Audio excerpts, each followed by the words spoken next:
पहिला देखिन्थेन, अहिले ठाउँमा महिला हिंसा एकदम देखिएको छ। कहाँ खोज्ने होला, के गर्ने होला, अब अचरउडी गर्ने भनेर अब काठमाडौँ बसेको मान्छे यहाँ आयो होइन। त्यसको लागि पनि केही गर्नु छ भने राजनीतिमा आउनु पर्ला जस्तो पनि लाग्दैन मलाई। काम गर्ने क्रममा कुनै पनि काम सजिलो छैन। हिंसा अझै छ, श्रीमानहरू रक्सी खाएर आउने, श्रीमतीहरूलाई कुट्ने। अहिले 74 सालबाट पो अहिले म जनप्रतिनिधि भयो त अहिलेसम्म त मैले अवसरै नपाएको कि। कानुनी सहायता काम गर्छ सर, यहाँ यस्तो रहेछ कि कानुनी सहायतासम्म पनि महिलाहरूलाई पुग्न दिँदैन। श्रीमान श्रीमती अथवा किशोर किशोरीहरूकै त्यस्तै गोपनीय कुराहरू भयो भने पनि त्यसलाई पनि हामीले गोप्य ढङ्गबाट हामीहरूले नै लास बोकेर घाटसम्म गएर दाह संस्कार गरेका छौँ। पहिलाभन्दा अहिले अलिकति महिलाहरू उद्यममा अलिकति बढी संलग्न हुनुभएको छ। जबसम्म घरबाट महिलाले आफ्नो स्वेच्छा जबसम्म आफ्नो अधिकार प्रत्याभूति गर्न पाउँदैन तबसम्म त्यो महिला सशक्तिकरण हुन सक्दैन। वास्तविक महिलाको नाममा त्यस्तो लालपुजा हुँदैन, आर्थिक हुँदैन। कृषिमा पकेट क्षेत्र बनाउन सकेको छैन, यसमा हामीलाई एउटा गुनासो छ। महिलाको लागि कानुन महँगो छ भनेर एउटा पितृसत्तात्मक सोचको अन्त्य गर्न नै हामीले एउटा लास बोकेर घाटमा गयौँ। गाउँका कुना कान्दारामा रहेर आफ्ना पैताला मुनि पीडा लुकाएर बसेका महिलाहरूले चाहिँ नि आफ्नो अधिकार खोज्नुपर्छ।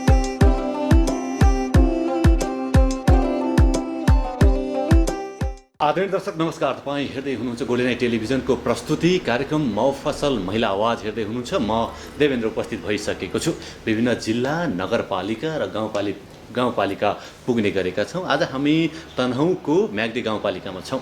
यहाँका महिलाका अवस्था, यहाँका महिलाहरू कसरी अगाडि बढ्दैछन्, राजनीतिक चेतना, सामाजिक चेतना, आर्थिक चेतना के कस्तो भइराखेको छ, यी विषयमा कुराकानी हामी गर्दैछौँ। मसँग मेरा अतिथि हुनुहुन्छ, सामाजिक अभियन्ता हुनुहुन्छ, सामाजिक कार्यकर्ता हुनुहुन्छ, रत्नादेवी घिमिरे हुनुहुन्छ। म उहाँलाई स्वागत गर्न चाहन्छु। स्वागत छ यहाँलाई। धन्यवाद। आराम हुनुहुन्छ? ठिक छ। केमा व्यस्त हुनुहुन्छ अहिले?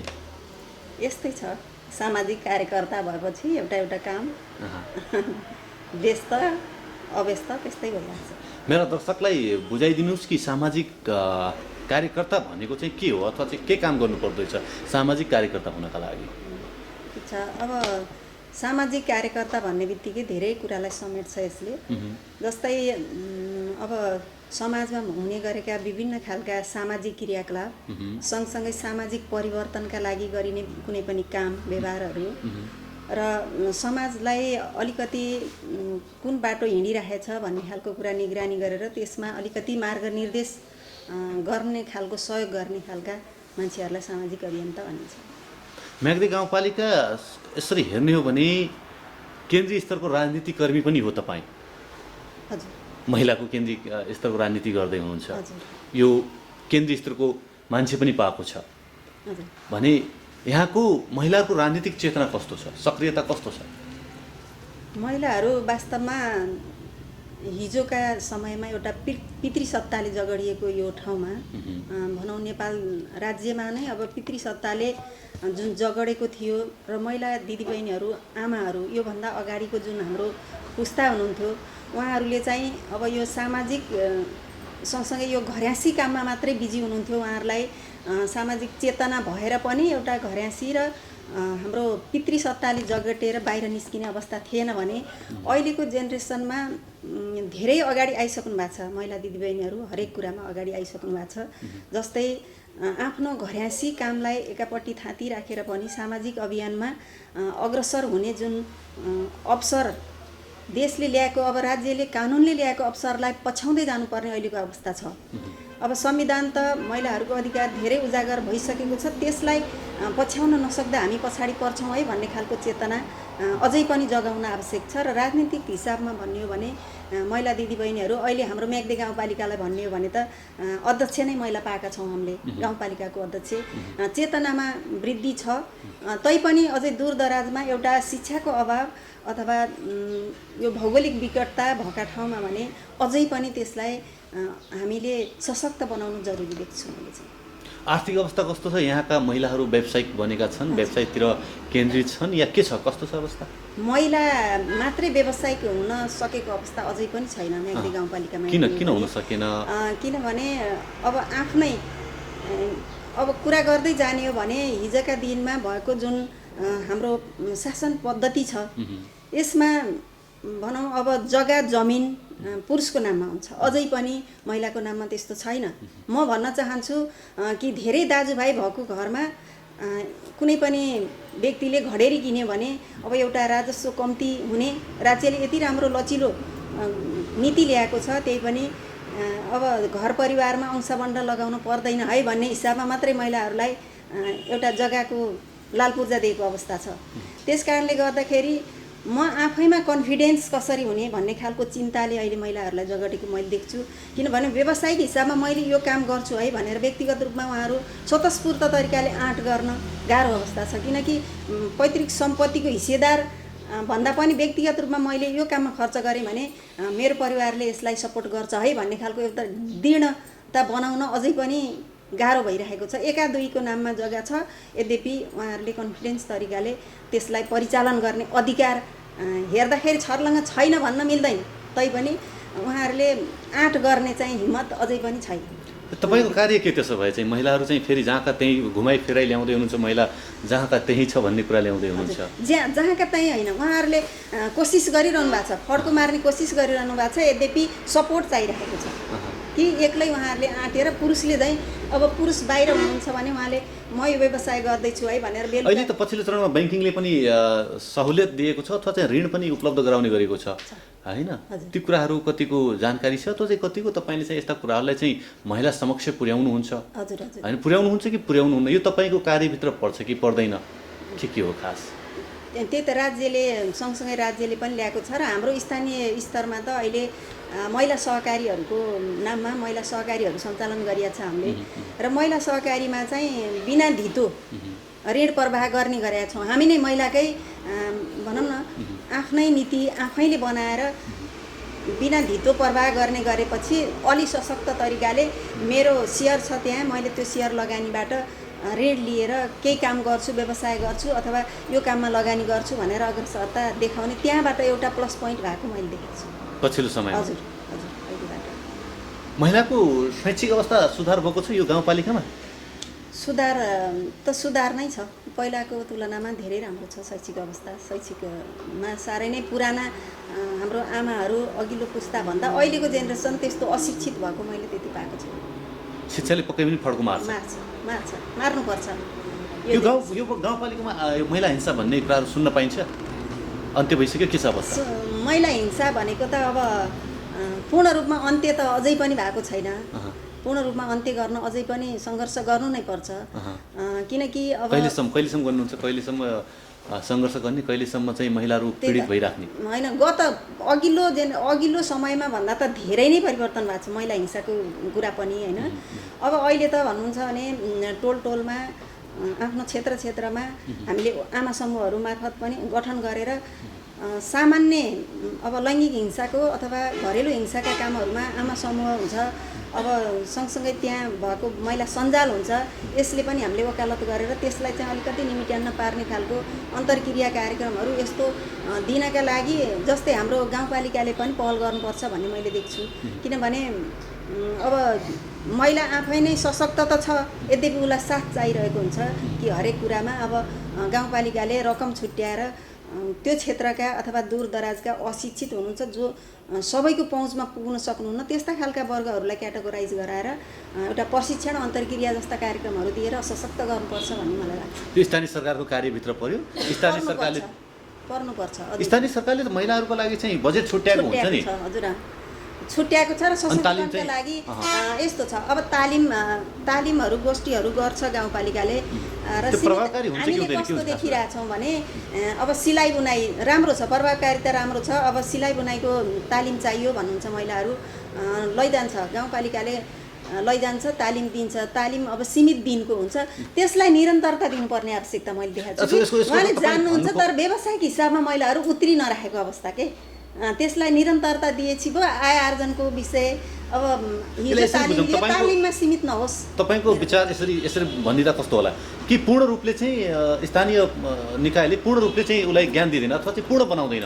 पूर्ण बनाए पनि त्यसलाई कार्यान्वयन भएन के, बजार भएन कि के भएन उहाँलाई भन्नु न। अब कुनै तालिम लिनु यसको त स्थानीय बजारले चाहिँ के अरे स्थानीय सरकारले तपाईँलाई चाहिँ तालिम पनि दिनुपर्ने, स्थानीय सरकारले फेरि बजार पनि व्यवस्थापन गरिदिनुपर्ने, त्यो त बजार व्यवस्थापन कसले गरिदिन्छ सर? त्यो चाहिँ छ नि त चुनौतीको विषय। हामीले उत्पादन गर्छौँ, बजार छैन, अनि समय खर्च हुन्छ, हाम्रो रकम खर्च हुन्छ, हाम्रो चिज बिक्री हुँदैन। जस्तै खेती किसान नै भनौँ न, महिलाहरूले धेरै कृषिको तालिमहरू लिनु भएको छ, सशक्तिकरण रूपमा आफ्नो बारीमा अथवा लिजमा लिएर तरकारी खेती गर्नुहुन्छ, व्यावसायिक हिसाबमा गर्नुहुन्छ। तर त्यो बजार चाहिँ त्यही क्षेत्रमा भइदियो भने राम्रो। अब उहाँहरूले लिएर टाढा टाढा पुर्याउन जाने भनेको त जिम्मेवारी कसको, मलाई त्यो बताइदिनुहोस् कि स्थानीय सरकारको हो कि अथवा चाहिँ केन्द्र सरकारको हो कि कुन सरकार हो, गाविसको हो कि नगरपालिका हो कि यहाँका चाहिँ नेता नेत्रीहरूको हो कि कसको जिम्मेवारी हो यसलाई व्यवस्थापन गर्ने, महिलालाई चाहिँ अगाडि बढाउने? समग्र रूपमा सबैको बराबरी दायित्व हुन्छ यसमा चाहिँ। अब बजार व्यवस्थापन भनेको कसैले उत्पादन गर्नुहुन्छ भने त्यसलाई बिक्री वितरण गर्ने थलो भनेको कोही बनिदिनु पऱ्यो क्या, त्यही ठाउँमा पनि होइन र। अब आफैले उत्पादन गरेको सोही ठाउँमा ती चिजहरू वस्तुहरू बिक्री भयो भने त अब व्यवसायीले पनि सँगसँगै उत्पादकले पनि त प्लस पोइन्ट हुन्छ नि त। तपाईँ थोरै म वन उसमा पनि हुनुहुन्छ, प्राकृतिकतिर पनि थोरै ध्यान दिन चाहन्छु। थोरै कुरा कस्तो छ वन संरक्षण अथवा चाहिँ कसरी संरक्षण गर्न सकिन्छ? यस्ता तालिमहरू महिलाहरूलाई पुरुषहरूलाई दिनुहुन्छ कि दिनुहुन्न? चाहिँ अब पछिल्लो समय हाम्रो चाहिँ नेपाल वनले चाहिँ धन भन्ने कुराहरू होइन, त्यो कुराहरू पनि नारा पनि छ र त्यसरी चिनिएका पनि छौँ। कसरी यसलाई जोगाउन सकिन्छ? एकदम तपाईँले ठिक समयमा ठिक कुरा उठाउनु भएको छ। यो अभियन्ताको हिसाबमा कुरा गर्दाखेरि यो सामुदायिक वन उपभोक्ता महासङ्घ नेपाल गण्डकी प्रदेशको महासचिवमा मैले अहिले काम गर्दैछु र म 2 कार्यकाल केन्द्रीय सदस्यमा काम पनि गरेँ यो सङ्गठनमा। खास गरी हेर्दा मलाई व्यक्तिगत रूपमा चिनाउनु पर्दाखेरि महिलाहरूको अधिकारलाई एकदमै पहिलो प्रायोरिटी दिने संस्था भनेर मैले 2052 सालमा स्थापित सामुदायिक वन उपभोक्ता महासङ्घ नेपाललाई चिन्छु। किनभने जब म 2057 सालमा यो सङ्गठनमा वन क्षेत्रमा पस्ने अवसर पाएँ, जुन मडुवा सामुदायिक वन उपभोक्ता समूह मेरो समूह थियो, त्यसमा सदस्य बन्ने जुन अवसर मैले पाएँ व्यक्तिगत रूपमा, अवसर पाएपछि यो सामुदायिक वन उपभोक्ता महासङ्घ नेपालमा पस्ने जुन अवसर पाउँदाखेरि मैले त्यहाँभित्र पसेर हेर्दा महिलाको छुट्टै संसार रहेछ है भन्ने कुरा अनुभूति गरेँ। किनकि यो सङ्गठनले एउटा सहभागिताको हिसाबमा र अधिकार प्रत्यार्जन गर्ने कुरामा सँगसँगै सामाजिक परिवर्तन गर्ने कुरामा अग्रणी भूमिका खेल्यो। यसको विधिवत विधान त नै यस्ता कुराहरू लेखिएको छ कि जुन क्षेत्रमा राज्यभन्दा अगाडि छ यो सङ्गठन। यसले चाहिँ जब 50% महिलाको त्यहाँ सहभागिता हुँदैन भने त्यो सङ्गठन वैध हुँदैन भनेर ल्याएको छ नीति। हेर्नु, सशक्तिकरणको हिसाबमा, आय आर्जनको हिसाबमा र परिवर्तनशीलताको हिसाबमा महिलाहरू अग्रणी भूमिकामा रहनुपर्छ भनेर त्यसले ल्याएको छ। त्यही तरिकाले हामीले विभिन्न खाले कार्यक्रमहरू जस्तै हामीले यसरी बुझ्यौँ वन बचाउने कार्यमा चाहिँ महिलाहरूको महत्त्वपूर्ण भूमिका छ। एकदम छ, 50% छ। हेर्नुहोस्, पक्कै पनि अब नीतिले मान्दैन। जुन एउटा समूह छ नि त्यहाँ अब जस्तै 13 जनाको समिति गठन गर्नु छ भने हैन सर, त्यसमा 13 जनाको समिति गठन गर्नु छ भने अध्यक्ष अथवा सचिव 2टा भाइटल पोस्टको एकदम मेन पद, अध्यक्ष अथवा सचिव मध्ये 1 जना महिला हुनैपर्छ है, अनि कोषाध्यक्ष अथवा उपाध्यक्ष मध्ये 1 जना महिला हुनैपर्छ, नभए त्यो वैध मान्दैन। त्यो भएपछि सशक्तिकरण यस्तो प्रक्रिया चाहिँ तपाईको अन्य ठाउँमा अथवा चाहिँ अन्य सङ्घ संस्थामा राजनीतिक स्तरमा पनि भइदियो भने सायद असाध्यै मैले खोजेको कुरा नै त्यही हो। राज्यले यो ल्याउनुपर्छ, अधिकार मात्रै ल्याएर पुरा हुन्छ भन्ने पनि होइन, तर कार्यनिष्ठ हामी पनि हुनुपर्छ कि हामीले खोजेको अधिकार कहाँसम्म हो त्यो कर्तव्यनिष्ठ हामी भएनौँ भने त अधिकारले मात्रै केही हुने कुरा छैन सर होइन। अब अधिकार लिएर त्यसलाई प्रयोग गर्नका लागि पनि महिलाहरू लालायित हुनुपर्छ, सशक्तिकरण हुनुपर्छ। सशक्तिकरण गर्नका लागि तत्त ठाउँबाट तत्त स्थानीय सरकार, स्थानीय निकायहरू, अब तत्त क्षेत्र भनौँ, तत्त सङ्गठनले आफ्ना क्षेत्रमा लागेका महिलाहरूलाई सशक्तिकरण गर्यो भने यो सशक्तिकरणमा त्यति तल गिरेर काम गर्नुपर्छ भन्ने मलाई लाग्दैन। यहाँको मिठा विचारका लागि, अनुभवका लागि धेरै धेरै धन्यवाद दिन चाहन्छु र आभार व्यक्त गर्न चाहन्छु। धन्यवाद। तनहुँ जिल्लाको म्याग्दे गाउँपालिकामा छौँ र यहाँका महिलाका कुराकानी राख्दैछौँ। कसरी उहाँ अगाडि बढ्दैछन् अथवा चाहिँ उहाँको आर्थिक उन्नति कस्तो भइराखेको छ, सामाजिक राजनीतिक चेतना के कस्तो छ, यी कुराकानी म जोड्दैछु। मसँग हुनुहुन्छ सङ्गीता ठकुरी, जो होटेल व्यवसायी पनि हुनुहुन्छ, महिला उद्यमी पनि हुनुहुन्छ। उहाँलाई स्वागत गर्न चाहन्छु। स्वागत छ यहाँलाई। आराम हुनुहुन्छ? होटेल व्यवसायी हुनुहुन्छ, कतिको गाह्रो छ व्यवसाय गर्न? व्यवसाय गर्न अहिले त एकदमै गाह्रो छ, किनकि यो लकडाउनले गर्दाखेरि अब यो कोभिडले गर्दाखेरि पनि व्यवसायीहरूलाई चाहिँ एकदमै गाह्रो छ, ठप्पै छ व्यवसाय चाहिँ भन्दा हुन्छ पछिल्लो समयमा। हजुर, थोरै बिस्तारै गति लिँदैछ कि के छ अहिले? अहिले चाहिँ हल्का अलिक केही सुधार हुँदै आएको छ। तै पनि अझै पनि ग्राहकहरू आउनुहुन्छ, आए पनि खाना बस्नको लागि अझै पनि डर मान्नुहुन्छ होइन। के अब पहिला जस्तो चाहिँ छैन। लकडाउनले के समस्या ल्यायो अर्थात् होटल व्यवसायलाई कतिको गाह्रो गर्यो? होटल व्यवसायलाई त एकदमै गाह्रो भयो होइन। अब यो लकडाउनले त एकदमै मर्कामा ल्यायो होइन। स्थानीय सरकारको सहयोग कस्तो रह्यो? यहाँका चाहिँ नेताहरू अथवा चाहिँ यहाँका राजनीतिक दलहरूले चाहिँ कसरी सहयोग गरे, कसरी चाहिँ होटल व्यवसायलाई चाहिँ, किनभने व्यवसाय भन्ने देशको अर्थतन्त्र हो, बचाउनुपर्छ, कस्तो रह्यो उहाँहरूको सहयोग? उहाँहरूको सहयोग चाहिँ मैले केही पनि देखिनँ। किनकि के आशा गर्नुभएको थियो? कस्तो आशा गर्नुभएको थियो? आशा त गरेकै हो। अब केही सुधार अब गरिदिनुहुन्छ, केही साथ सपोर्ट दिनुहुन्छ कि भन्ने आशा थियो म्याग्दी गाउँपालिकाबाट पनि। अब यहाँबाट पनि खासै अहिलेसम्म मैले पाएको छैन। थाहा भए अनुसार अब अहिलेसम्म सुविधा केही मिलेको पनि छैन, साथ सपोर्ट पनि भएको छैन। म्याग्दी गाउँपालिकाका प्रमुखसँग अथवा चाहिँ जनप्रतिनिधिसँग तपाईँले आफ्ना कुरा राख्नुभयो, प्रस्ताव लानुभयो? मलाई यो समस्या पऱ्यो, मेरो होटल सञ्चालन गर्न यो समस्या आइपरे, म कसरी समाधान गरौँ, यस्ता कुराहरू लानुभयो? प्रपोजल अथवा चाहिँ प्रस्ताव लानुभयो? अहिलेसम्म लको पनि छैन है। उहाँहरूलाई दोष लाउनु पनि अब झ्याप्पै चाहिँ भएन होइन। लको पनि छैन। स्थानीय सरकारले के गरिदिनु पर्यो? तपाईँको घर घरमा के समस्या छ, के यसरी सोध्दै पर्ने भयो कि अथवा चाहिँ कसरी तपाईँले के चाहनुहुन्छ? सरकारले पनि अब होटल व्यवसायीहरू सबैलाई चाहिँ अब के अरे दर्ता गर्नुपर्ने होइन। अब पान नम्बर लिएर होटल सञ्चालन गर्नुपर्ने, अनि त्यही अनुसार व्यापार नहुने, कर मात्रै तिर्न लगाउने चर्को। अब अहिलेको वर्ष झन् करै मात्रै तिरेर बसिएको छ, एकदम घाटामा व्यापार गइराखेको छ होइन। अब सरकारले पनि केही हेरिदिनु पर्यो। तपाईँको होटल व्यवसाय सङ्घ छ, होटल व्यवसाय सङ्घले चाहिँ यस्ता कुराहरूलाई चाहिँ उठान गर्छ कि गर्दैन, अथवा चाहिँ यस्ता कुरालाई चाहिँ स्थानीय सरकारसँग समन्वय गर्छ कि गर्दैन, के जानकारी छ? जानकारी हल्का छ, बेला बेलामा त गरिराखिन्छ हामीले होइन। गरे पनि उहाँहरूले चाहिँ सुन्नुहुन्न कि यो सानोतिनो होटलले आवाज उठाएको चाहिँ सुन्नुहुन्न कति पनि है। अब बजार व्यवस्थापन गर्नु पर्यो आएर भन्छौँ हामीले, त्यो पनि सुन्नुहुन्न। अब हुनेको भइराखेछ, नहुने अलि सानातिना के अरे उद्यमीहरूलाई चाहिँ व्यवसायीहरूलाई चाहिँ एकदमै मर्कामा परिराखेको छ। दर्ता गरेर भीमलाल श्रेष्ठज्यू हुनुहुन्छ यहाँका सभापति। हजुर, कुरा पुगेको छ उहाँसम्म? उहाँसम्म त बेला बेलामा पुग्न त सर बजार व्यवस्थापन गर्नु पर्यो। अब के छ ल भीमलाल श्रेष्ठज्यूलाई चाहिँ तपाईँको गुनासो चाहिँ कसरी बजार व्यवस्थापन गर्नु पर्यो, के व्यवस्थापन गर्नु पर्यो? फोहोर व्यवस्थापन हो कि होइन, पार्किङ व्यवस्थापन, के व्यवस्थापन गर्नु पर्यो, के व्यवस्थित छैन? उहाँलाई त मैले पटक भनिराखेको छु, बजार व्यवस्थापन गर्नु पर्यो। अब होटल गर्नेले चाहिँ होटलै मात्रै गर्नु पर्यो, मासु पसल गर्नेले मासु मात्रै गर्नु पर्यो, किनारा गर्नेले किराना मात्रै गर्नु पर्यो होइन। अब कपडा पसल गर्नेले कपडा मात्रै गर्नु पर्यो भन्यो। अनि उहाँहरूले चाहिँ अब बजार व्यवस्थापन गर्न सक्नु भएकै छैन। मैले त पटक जानकारी राखेको थिएँ उहाँहरूसँग चाहिँ मैले। अब त्यस्तो के एउटा कपडा पसलमा गयो भने सबसे त्यहीँ पाइन्छ कि सबै कुरा, एकदम त्यो खानादेखिको लाउनसम्म सबै त्यहीँ पाइन्छ। अनि एउटा भाँडा पसलमा गयो त्यस्तै, अब किनारा पसलमा गयो त्यस्तै। त्यही भएर हामी अब किराना पसलमा गयो भने रक्सी अब त्यहीँ बेचिदिन्छ होइन।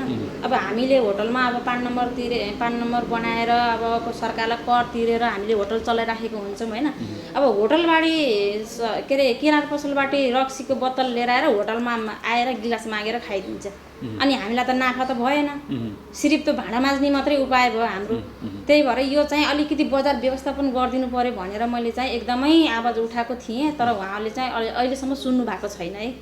बजार व्यवस्थापनमा चाहिँ बजार समिति एकाइको मात्र भूमिका हुन्छ अथवा उहाँको मात्र दायित्व हो कि स्थानीय सरकारको पनि दायित्व हो, राजनीतिक दलका पनि दायित्व हो, विभिन्न सामाजिक सङ्घ संस्थाको पनि दायित्व हो? तपाईँको विचारमा कसको दायित्व? मेरो विचारमा चाहिँ सबैजनाको दायित्व हुनुपर्छ जस्तो लाग्छ होइन।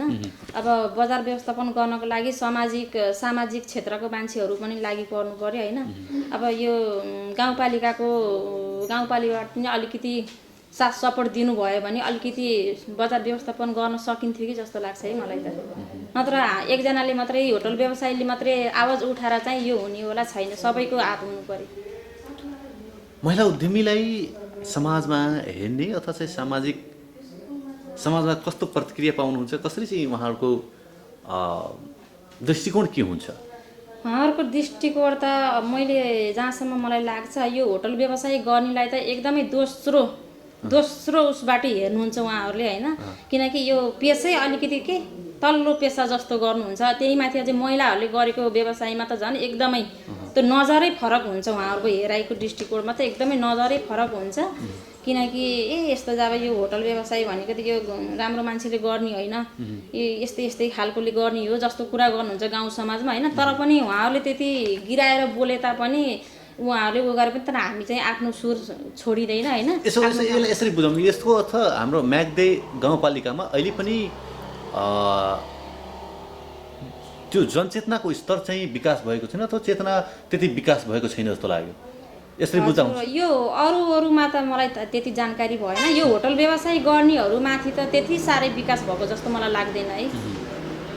अझै यहाँका सामाजिक क्षेत्रमा लागेका नेतृत्व दायीमा भएका व्यक्तित्वहरू यसलाई चाहिँ निर्मूल पार्नुपर्छ, यसलाई चाहिँ अन्त्य गर्नुपर्छ, पेसालाई चाहिँ सम्मान गर्नुपर्छ, यस्ता कार्यक्रमहरू ल्याउँदैन? यस्ता कार्यक्रमले प्रभाव पार्छ कि पार्दैन? के छ तपाईँको विचारमा? कार्यक्रमहरू त ल्याइराख्नु भयो होला तर मलाई जानकारी छैन अहिलेसम्म होइन। अब त्यति थाहा भएन है। कस्तो ठाउँमा हुनुहुन्छ तपाईँलाई केही जानकारी छैन भन्दै हुनुहुन्छ? स्थानीय सरकारले गरेको काम पनि जानकारी हुँदैन अथवा चाहिँ तपाईँको के अरे अन्य तालिमहरू पनि जानकारी हुँदैन? होटल व्यवसायलाई चाहिँ तालिमहरू पनि दिइन्छ, तालिमहरू पनि प्रदान गर्छन् थप व्यवस्थित गर्नका लागि, त्यस्ता तालिमहरू त पाउनु? तालिमहरू पनि मैले अहिलेसम्म यहाँ म्याग्देबाट यो गाउँपालिकाबाट मैले गरेको छैन। त्यसो भए तपाईँ अब होटल व्यवसायीका नेतृत्वदायी भूमिकामा रहेका व्यक्तित्वबाट के आशा गर्न चाहन्छु, कसरी यो समस्या समाधान हुन्छ जस्तो लाग्छ? अब उहाँहरूले चाहिँ अलिकति गाउँ समाजमा आएर होइन, अब अलि बेला बेलामा तालिमहरू ल्याइदिनु पर्यो होइन। अब कुनै अब केही काम गर्न लागेको बेलामा अब उहाँहरूले चाहिँ पनि केही साथ सपोर्ट दिनु पर्यो। ल है यस्तो है उस्तो है भनेर उहाँहरूले पनि हामीलाई चाहिँ हात्तीमालो गरेर लैजान सक्नु पर्यो। अब अहिलेसम्म त मलाई यो गाउँपालिकाबाट केही पनि थाहा छैन है, म आज फर्स्ट टाइम हो यहाँ आएको पनि। त्यही भएर चाहिँ मैले चाहिँ आजसम्म मैले यहाँबाट चाहिँ केही साथ सपोर्ट सुविधा केही पाएको पनि छैन, जानकारी पनि छैन मलाई। तपाईँ हामीले चाहिँ जानुपर्छ अथवा चाहिँ हामीले आफ्ना जनप्रतिनिधिहरूसँग सहकारी गर्नुपर्छ, आफ्ना दुःख गुनासाहरू सुनाउनुपर्छ जस्तो लाग्दैन? लाग्छ अब जानकारी पाएसम्म आउने हो, जानकारी नै पाइँदैन अनि कसरी आउनु? होटल व्यवसायमा अहिले चाहिँ महिलाहरूका चुनौती के छन्? तपाईँले यो बैङ्कले चाहिँ अहिले सहुलियत रूपमा चाहिँ ऋण दिइराखेको यस्तो कुराहरू थाहा पाउनु भएको छ कि पाउनु भएको छैन? यहाँले मिठा कुरा गरिदिनु भयो, यहाँलाई धेरै धेरै धन्यवाद दिन चाहन्छु। म्याग्दे गाउँपालिकामा छौँ हामी, यहाँ समक्ष यहाँका महिलाहरूका कुरा जस्ताका त्यस्तै राख्दैछौँ। देशले राष्ट्रपति पाइसक्दा पनि महिलाहरू अहिले स्थानीय स्तरमा उहाँको राजनीतिक, आर्थिक र सामाजिक अवस्था जहाँको त्यही छ। त म पुनः यहाँ समक्षमा जोड्न चाहन्छु जो सामाजिक क्षेत्रमा निकै फड्को मार्नु भएको छ, जसले चाहिँ समाजलाई परिवर्तन गर्नुपर्ने हुन्छ अथवा चाहिँ अशक्तको एउटा चाहिँ साथी भएर चाहिँ अगाडि बढ्दै हुनुहुन्छ। मसँग हुनुहुन्छ कल्पना पौडेल भण्डारी हुनुहुन्छ, सामाजिक अभियन्ता हुनुहुन्छ। म उहाँलाई स्वागत गर्न चाहन्छु। स्वागत छ यहाँलाई। धन्यवाद। आराम हुनुहुन्छ? हजुर। कस्तो छ गाउँ यो हाम्रो म्याग्दे गाउँपालिकाको महिलाको अवस्था, आर्थिक अवस्था कस्तो देख्नु भएको छ? महिलाको आर्थिक अवस्था भन्नुपर्दाखेरि त अब अहिलेको समयमा आउँदाखेरि खासै त्यस्तो महिला आफै पनि अलिकति आर्थिक क्षेत्रमा अगाडि बढिसकेका छन् होइन। आर्थिक अवस्था हुन त न्यून अवस्था भएका पनि छन्, अवसर नपाएर पनि त्यो अवस्था आएको छ। भन्नु नै पर्दाखेरि चाहिँ अहिले महिलाहरू चाहिँ आर्थिक अवस्थामा पनि अगाडि बढिसकेका छन्। केही विकासको क्रम चाहिँ जारी छ, आर्थिक, राजनीतिक, सामाजिक। महिलाले घरबाट बाहिर निस्किन गाह्रो हुन्छ। तपाईँ त एउटा होइन असहायका लागि चाहिँ संस्था चलाउँदै हुनुहुन्छ, अशक्तहरूको लागि संस्था चलाउँदै हुनुहुन्छ। कसरी तपाईँले चाहिँ यो चलाउँदै हुनुहुन्छ, कसरी यो संस्था चलाउनुपर्छ भन्ने आयो? यस्तो हुन्छ सर, यसमा म यो अशक्तहरूको लागि सेवा गर्नुपर्छ भन्ने मेरो मनमा कसरी आयो भन्नुहुन्छ भने यसमा मेरो आफ्नै पारिवारिक परिवेश घटना छ यसमा। किन भन्दा मेरो श्रीमान आफै आजभन्दा 12 वर्ष अगाडि गाडी दुर्घटनामा परेर उहाँ पूर्ण अपाङ्ग, एकदमै स्पाइनल कर्ड इन्जुरी भएर पूर्ण अपाङ्ग हुनुहुन्छ। अनि मैले उहाँको हेरविचार गर्दै जाँदाखेरि अनि मेरो मनमा के आयो भने अशक्तहरू भएर एउटा ओछ्यानमा सुतिसके पछाडि उनीहरूको पीडा के यति दर्दनाक पीडा छ उहाँ उनीहरूको अशक्त भएर बसेका व्यक्तिहरूको। अनि मैले त यो मेरो श्रीमानलाई त मैले स्याहार सुसार गरिराखेको छु होइन। मैले यो स्याहार सुसार घरमा मात्रै सीमित नराखेर मैले यो समाजमा पनि गर्नुपर्छ भन्ने मेरो मनमा लाग्यो होइन। त्यसैको कारणले र मेरो श्रीमानको हौसलाको कारणले गर्दाखेरि मैले एउटा संस्था पनि जन्माउनु भयो। संस्थालाई चाहिँ संस्था स्थापना गरेको छु मैले यहीँ। मेरो अहिले चाहिँ कार्यक्षेत्र मैले ठुलो गराएको छैन मेरो यहीँ म्याग्दी गाउँपालिकामा चाहिँ गरेको छु। स्थापना त गरेको छु सर, मैले अहिले भन्नु नै पर्दाखेरि मैले काम गरेको छु भन्न मिल्दैन, किन भन्दा मैले स्थापना मात्रै गरेको छु। लक्ष्य छ संस्थाको, योजना छ, अनि यसमा चाहिँ अब यस्तो हुँदो रहेछ, म सिर्फ एक्लो छु कि फेरि मलाई चाहिँ मैले अहिले के अनुभव गरेको छु भने एक्लैले गर्न अलिकति गाह्रो हुँदो रहेछ। यसमा चाहिँ साथ सपोर्ट सबैको चाहिँदो रहेछ। गाउँपालिकासँग पनि मैले एकदमै अपेक्षा राखेको छु, सहयोगको अपेक्षा राखेको छु। मैले संस्था चलाउनका लागि के कामहरू गर्दै हुनुहुन्छ अथवा चाहिँ कोसँग समन्वय गर्दै हुनुहुन्छ, कसरी अगाडि बढ्दै हुनुहुन्छ?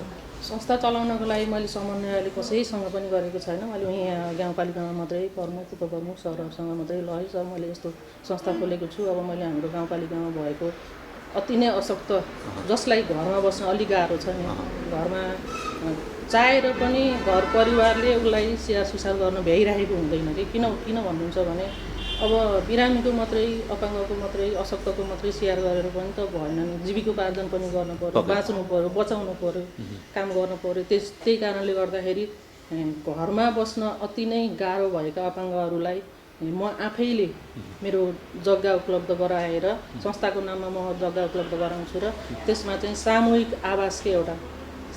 आवास खोलेर त्यसमा चाहिँ अति नै अशक्त भएका बिरामीहरूलाई आवासको निर्माण गर्ने तयारीमा छ। सोच एकदमै छ, लक्ष्य त्यही छ मेरो संस्थाको। अनि त्यो कस्तो हुन्छ भन्नुहुन्छ भने त्यो सामूहिक आवासमा के फरक पर्छ भन्नुहुन्छ भने जस्तो मैले अब मेरो घरमा एकजना अशक्तलाई स्याहार गरिरहेको छु भने सामूहिक आवास भयो भने चाहिँ एकजना व्यक्तिले, एकजना स्याहार सुसारेले अर्को 5-7 जना अशक्तलाई स्याहार गरिराख्न भ्याएको हुन्छ कि, किन भन्दा त्यहाँ अरू 5 जना अशक्तको हेरविचार गर्ने व्यक्तिले त अरू काम गर्न पायो नि त। त्यही भएर सामूहिक आवासको एकदमै व्यवस्थापन गर्ने सोचमा हुनुहुन्छ।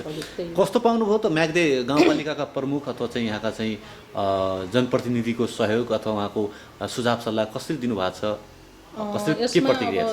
काम मैले चाहिँ यो आवासको काम चाहिँ सुरु त गरिसकेको छैन, अहिले मात्र एउटा कन्सेप्ट मात्र तयार गरेको। उहाँहरूले चाहिँ एकदमै सकारात्मक सोच लिनुभएको छ। उपाध्यक्ष सर बाल्किन सरले भन्नुभएको छ हुन्छ गर्न, तिमी एउटा पीडामा परेको नारी हो, तिमीले गर्न लागेको काम एकदमै राम्रो छ गर भनेर भन्नुभयो भने प्रमुख झन् माया म्याडमले त झन् एकदमै सपोर्ट गरिरहनु भएको छ, हुन्छ गर्नुपर्छ भन्नुभएको छ। उहाँको राय सल्लाह चाहिँ एकदमै राम्रो छ। महिलाहरू किन पछाडि पर्छन् होला जस्तो लाग्छ? किन विकासमा अथवा चाहिँ नेतृत्व भूमिकामा पुग्न नसकेका? तपाईँ जस्तो होइन केही गर्छु भन्ने मान्छेहरू पनि छन् नि त, तपाईँ पनि त केही गर्छु म भन्ने विचारका साथ आउनु भएको छ, किन पछाडि पर्छन्? यस्तो हुन्छ सर, पछाडि पर्नुको कारण त एउटा त स्वयं महिला आफैमा भर पर्ने कुरा हो। किन भन्दा घरमा बसेर बोलेर मात्रै हुँदैन। अब भनिन्छ नि घरबाट निक्लिन घर परिवारले दिएन भन्ने कुरो हुन्छ होइन। महिला आफूले चाह्यो भने म गर्छु, यो गर्छु, म गर्छु भनेर अगाडि बढ्यो भने सो त बाहिर निक्लिने अवस्था आउँछ। पहिला महिलाको के हुनुपर्छ भने आत्मबल हुनुपर्छ अनि आफूमा विश्वास हुनुपर्छ, अगाडि बढ्न पाइन्छ, कसैले पनि रोक्दैन। यो आरोप प्रत्यारोप गर्नु चाहिँ ठिक होइन अथवा चाहिँ तपाईँको विचारमा? मेरो विचारमा यहाँको स्थानीय सरकारले अथवा चाहिँ गाउँपालिकाले चाहिँ महिलाहरू विकासका लागि के कार्यहरू गरेको छ? ती कार्यभित्र तपाईँ पर्नु भएको छ कि पर्नु भएको छैन? गाउँपालिकाले महिलाहरूको लागि किनभने यहाँ चाहिँ प्रमुख पनि हजुर महिला नै हुन्छ। उहाँले चाहिँ महिलाहरूको लागि धेरै नै सिपमूलक कार्यक्रम, आयमूलक कार्यक्रम गर्नुभएको छ। तर म चाहिँ मेरो घरको परिस्थितिले गर्दाखेरि कुनै पनि कार्यक्रममा भाग लिन सकिरहेको हुँदैन। कहिले हामीले खबर पाएर पनि आउनु सकेको हुँदैन भने कहिले चाहिँ अब भनौँ न हामी बाध्यताले गर्दाखेरि आउन पाइएको हुन्न। तर गाउँपालिकाले चाहिँ महिलाहरूको लागि एकदमै गरेको छ। तपाईँ थोरै संस्थाको विषयमा जोड्न चाहन्छु। के चाहनुहुन्छ संस्थाले चाहिँ कसरी सहयोग गरिदिए चाहिँ संस्था अगाडि बढ्थ्यो अथवा चाहिँ संस्थाले तीव्र गतिले अगाडि बढाउन सक्नुहुन्थ्यो? यसमा चाहिँ म के भन्न चाहन्छु भने गाउँपालिका लगायत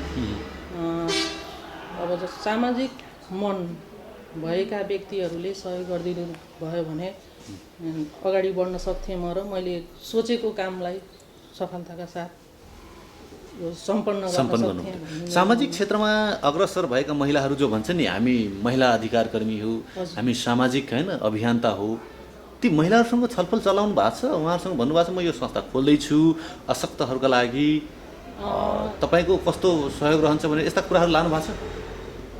धेरै ठाउँमा त पुर्याइसकेको छैन सर, किन भन्दा मैले भर्खर संस्था खोलेको पनि धेरै भएको छैन। मैले यो गत दसैँभन्दा अगाडि मात्रै दर्ता गरेको हो।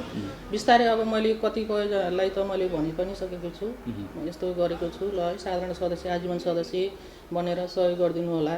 हाम्रो आफ्नै संस्था यो, मैले खोलेँ भनेर मेरो संस्था होइन यो, हामीहरू सबैको लागि हो।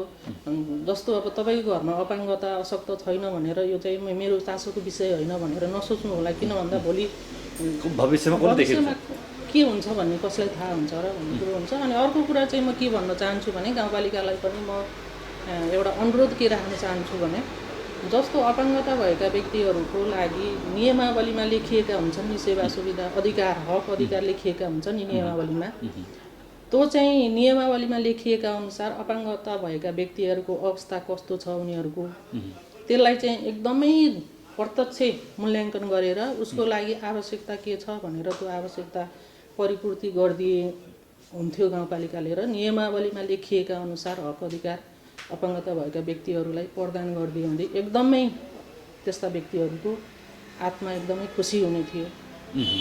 अपाङ्ग अथवा अशक्त उहाँहरूलाई चाहिँ सहयोग गर्न पाए अथवा उहाँहरूको जे कानुनभित्र दायराभित्र रहेको छ त्यो लागू गरिदिए मात्र थुप्रै कुराहरू हुनसक्छ। हुन्छ सर, तर यो चाहिँ लागू भएको छैन जस्तो लाग्छ मलाई, जहाँसम्मलाई चाहिँ यो भएको छैन। किन भन्दा यो अपाङ्गता भएका व्यक्तिहरूले खोजेको पनि छैन कि फेरि कसले यसको लागि कसले आवाज उठाइदिने है? यसको लागि आवाज उठाउने त सरकारवाला नै हो। अब कतिपय त अपाङ्गता भएका व्यक्तिहरूलाई नियमावलीमा के लेखिएको छ जानकारी पनि छैन, अनि गएर माग्यो भने गाली पो गर्ने हो कि भने उनीहरू आफै त अशक्त छु म, झन् मलाई झन् पो उल्टो गाली गर्ने हुन् कि भन्ने डर त्रास छ कि उनीहरूमा। अनि चेतना पनि जगाउनुपर्छ अपाङ्गता भएका व्यक्तिहरूलाई। मैले त्यो चाहिँ अब अभियान लगभग मैले स्थानीय सरकारले सहजीकरण चाहिँ कार्यक्रमहरू ल्यायो भने सहज हुन्छ होला है? एकदमै यो चाहिँ स्थानीय सरकारले चाहिँ अपाङ्गता भएका व्यक्तिहरू विषयमा एकदम गम्भीर भएर सोच्नुपर्छ यो चाहिँ। यहाँले आफ्ना विचार राखिदिनु भयो र सामाजिक अभियन्ताको रूपमा हुनुहुन्छ, यहाँले पाइला पनि राख्दै हुनुहुन्छ। यहाँका पाइलाहरू यहाँका कार्यहरू सफल रहन्। हामी गोल्डन नाइट टेलिभिजनको तर्फबाट चाहिँ यहाँलाई चाहिँ शुभकामना पनि व्यक्त गर्न चाहन्छौँ र धन्यवाद पनि व्यक्त गर्न चाहन्छौँ। हजुरलाई धन्यवाद। आदरणीय दर्शकबिन, तपाईँ हेर्दै हुनुहुन्छ गोल्डन नाइट टेलिभिजनको कार्यक्रम मफसल महिला आवाज हेर्दै हुनुहुन्छ। यहाँ समक्ष हामी महिलाका कुराकानी राख्दैछौँ। अहिले भने छोटो व्यापारिक विश्राममा जान चाहन्छौँ, त्यस पश्चात पुनः उपस्थित हुने नै छौँ, प्रतीक्षा गर्नुहोला।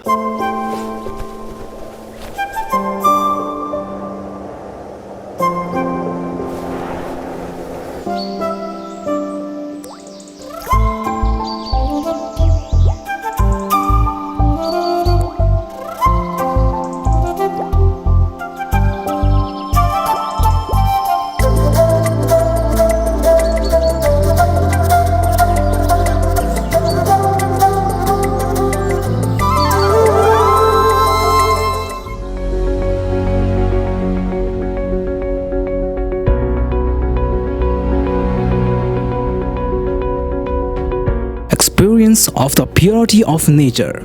Lotus Spring Water, Pokhara 26 Rakhidara. Contact 9819116170 98560 4193. Natural test with purity. CG Brows and Nails Training Institute, Chibledunga Pokhara, opposite to Bisal Bazaar. Our services: nail extension and refill remove, eyelash extension, eyelash lifting, microblading, manicure pedicure, full body waxing, bikini wax, makeup, facial treatment, hair care, hair color, haircut and more. Join our courses: nail technician, microblading, manicure pedicure, eyelash extension, eyelash lifting, makeup and hairstyle with hairbrush makeup, haircut, full body wax including bikini wax, micropigmentation. CG Brows and Nails Training Institute, Chibledunga Pokhara, opposite to Bisal Bazaar. Contact 061-536-430 and 461-974, 9826-104628 and 98560-26492.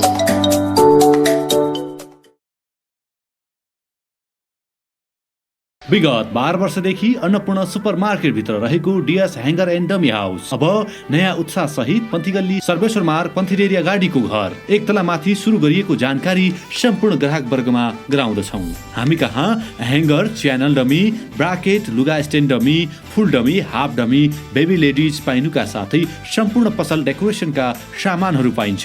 साथै नयाँ पुराना पसल decoration गर्नु परेमा हामीलाई सम्झिनुहोस्। Fitting सम्बन्धी काम हामीबाटै हुन्छ। सम्पर्क DS hanger and dummy house, Sarveshwar Marg, Panthigalli, Pokhara. Phone number 061 530 496, mobile number 98 560 29 842, 98 462 0 30 80। Proprietor Deepak Prasad Sharma. पोखराको मुटु सिर्जना चोकमा अत्याधुनिक पर्वत शर्मा अटो वर्कशप तथा कार वासमा तपाईँ सबैलाई स्वागत गर्न चाहन्छौँ। हाम्रा सेवाहरू टायर रिपेयरिङ नयाँ तथा पुरानो उपलब्ध छ। बाइक तथा स्कुटर सर्भिसिङ, कार वासका साथै रोभिङ र पोलिसिङ पनि गरिन्छ। अनुभवी मिस्त्रीद्वारा सर्भिसिङ तथा सफाई गरिन्छ। मोबिल तथा पार्ट्सहरू सुपथ मूल्यमा पाइन्छ। सम्पर्क ठेगाना पर्वत शर्मा अटो वर्कशप तथा कार वास, सिर्जना चोक, पोखरा। 40 साइकलको ठिक अगाडि। सम्पर्क नम्बर भुवनन्द बस्याल 98 066 13506, मधुसूदन बस्याल 98 066 70 481, बालकृष्ण बस्याल 98 151 81 437। कृपया एक पटक सेवा गर्ने मौका दिनुहोस्। आरोग्यधाम होमियोप्याथिक हस्पिटलमा निको भएका रोग र समस्याहरू, एक हर नचल्ने, मुख बाङ्गो हुने, बोल्न नसक्ने, बात, हाड जोड्ने, नसाका रोगहरू, युरिक एसिड, हड्डी खिएको, नसा च्यापिएको, ढाड दुख्ने, पायल्स, दिशा गर्न गाह्रो हुने, दिशा गर्दा रगत आउने, मासु पलाएको, फिसर, फिस्टुला, पिनास तथा नाकको एलर्जी, रुगा लागिरहने, दम बढ्ने, हाच्छु आउने, दम रोग, खोकी लागिरहने, कपाल झर्न तुरुन्तै रोक्ने, उमार्ने, लामो बनाउने, छालाका हरेक समस्याहरू, डन्डीफोर, चिलाउने, कालो पोतो आदि, महिनावारी गडबडी तथा स्त्री रोगहरू, टन्सिल, हात खुट्टामा आउने मुसा, पेटका नयाँ तथा पुरानो रोगहरू, ग्यास्ट्रिक, अल्सर, कब्जियत, भोग नलाग्ने, पेट पोल्ने, फुल्ने, अमिलो पानी आउने, मृगौलामा पत्थरी पर्ने जस्ता समस्याहरू आदि, उच्च रक्तचाप, सुगर र थाइरोइड जस्ता समस्या भएमा तुरन्तै सम्पर्क गर्नुहोला। सम्पर्क आरोग्यधाम होमियोप्याथिक हस्पिटल प्राली तथा आरोग्य होमियो फार्मेसी, पोखरा 10 इन्द्रचोक, पोखरा रङ्गशाला नजिकै 24 घण्टा सेवा भइरहने जानकारी गराउँदछौँ। Hello students, are you planning for abroad study for your bright future? No need to worry about it. We provide you the best IELTS, TOEFL, PT course for fulfill your dream to study in Australia, America, Canada, Europe or Japan. The best and counseling service about your choice of the study with any destination of the world. Visit us at our office, Genius Education and Multi-Service Prali, New Road, Darbar Marga, Pokhara. Contact us 061 530 711, mobile 98460 44555.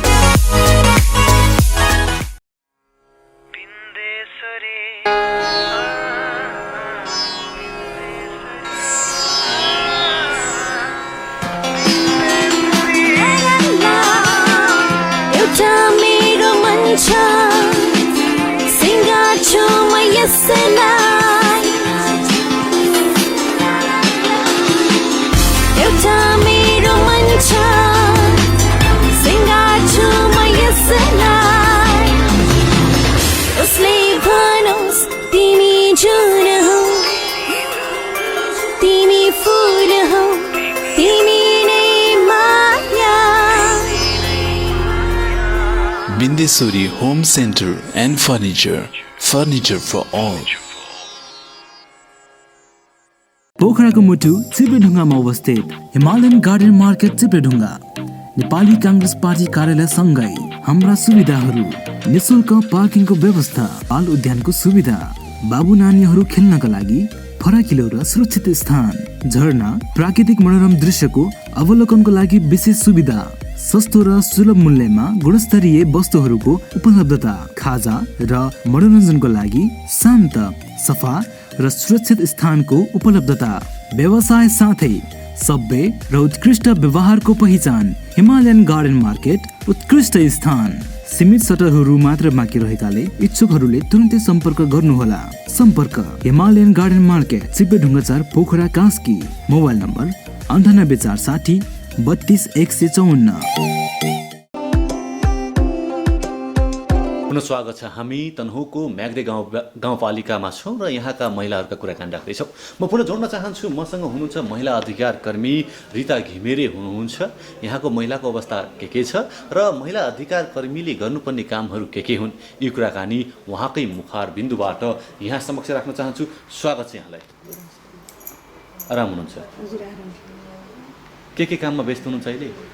हजुर अहिले म खासै सामाजिक सेवाहरू सँगसँगै पसन्छ। एउटा यो 12 महिलाको सेयर सदस्य पनि छु म त्यसमा।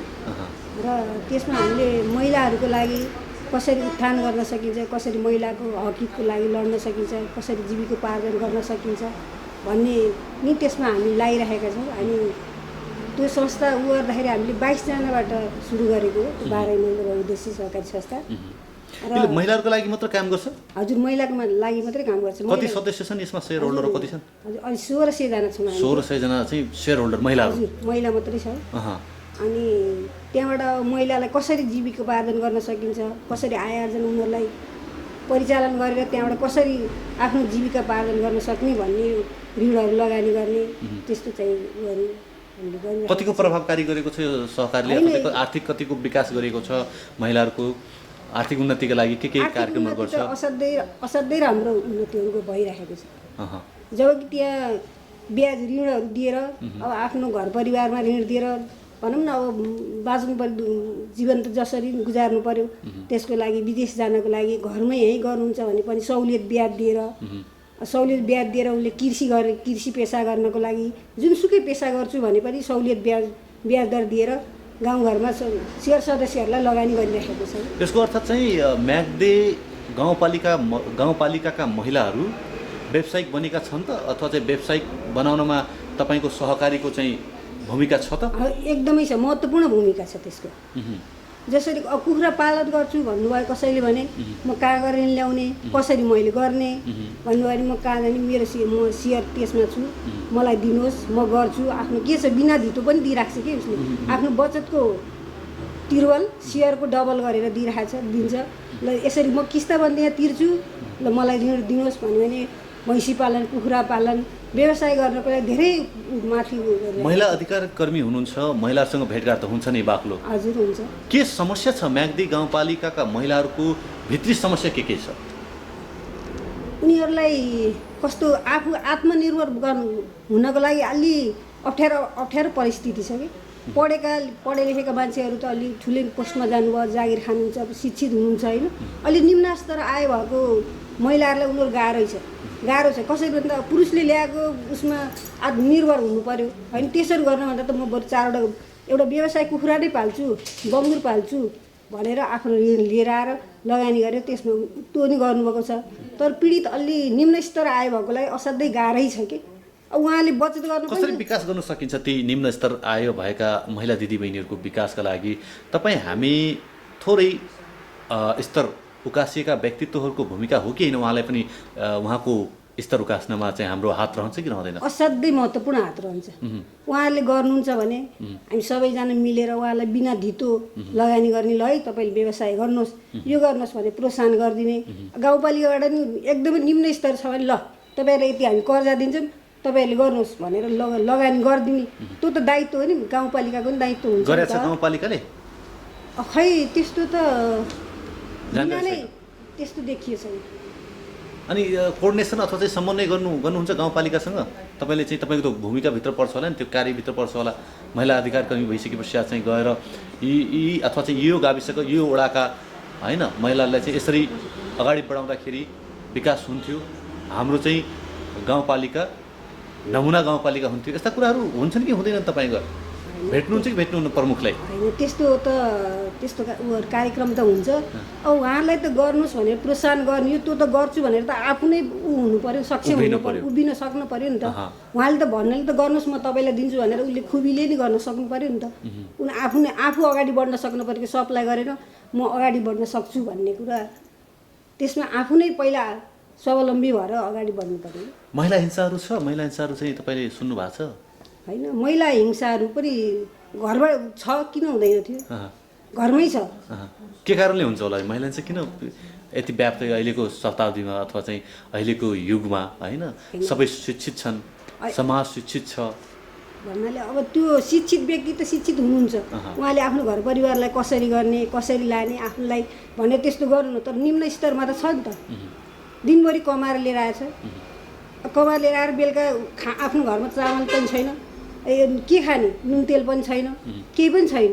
अब बिचरा ऊ होला श्रीमतीको कमाइ अलिअलि ल्याउँछ, उसले ल्याउँछ, चामल ल्याउँदा पैसा छ, केटाकेटीलाई कपडा किन्दा पैसा सिद्धिएला, दुइटाको सेयर गरौँ न, दुइटाले सेयर गरेर 50-50 गरौँ भने ऊ दिनभरि जाँड खाएर हल्ले उसले 1 पैसा पनि दिँदैन।